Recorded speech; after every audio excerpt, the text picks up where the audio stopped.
बचाओ, मुझे बचाओ, कोई बचाओ।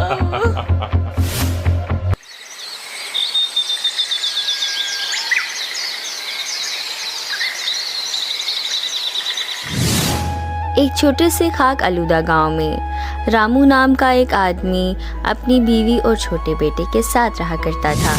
एक दिन रामू सुबह से शाम तक मछलियों का जाल बिछाए बैठा रहा।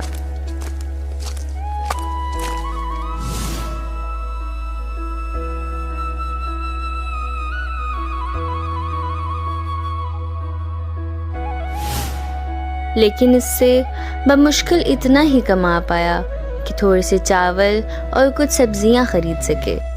गुर्बत होने के बावजूद भी इनकी झोंपड़ी हमेशा खुशी और उम्मीद से भरी रहती थी। रामू हर रात कहता, जब तक हम एक दूसरे के साथ हैं, हम दुनिया का अमीर तरीन खानदान है।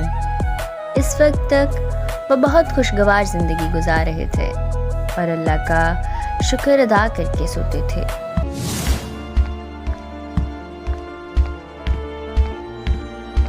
मौसम गर्मा में गांव को बहुत ही खौफनाक खुश्कसाली का सामना करना पड़ा। कुएं खुश्क हो गए, खेत खाक हो गए और किसी के काम ना आए। देखिए, घर पर अब कुछ नहीं है खाने को, बमुश्किल कल के लिए चावल ही होंगे, फिर हम क्या करेंगे? तुम परेशान क्यों होती हो? अल्लाह सब ठीक कर देगा, देखना। 2 दिन तक घर वालों ने सिर्फ पानी पीकर गुजारा किया। छोटू अभी भूख को समझने के लिए बहुत छोटा था।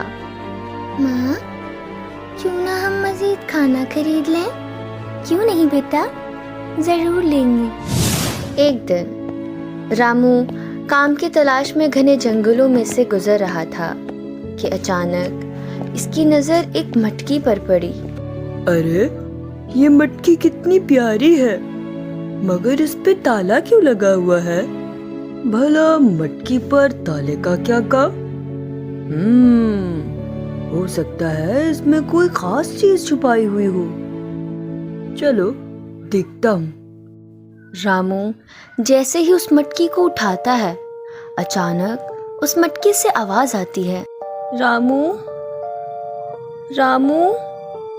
रामू घबरा कर यहाँ वहाँ देखता है। या अल्लाह, ये आवाज कहाँ से आई है? कौन है?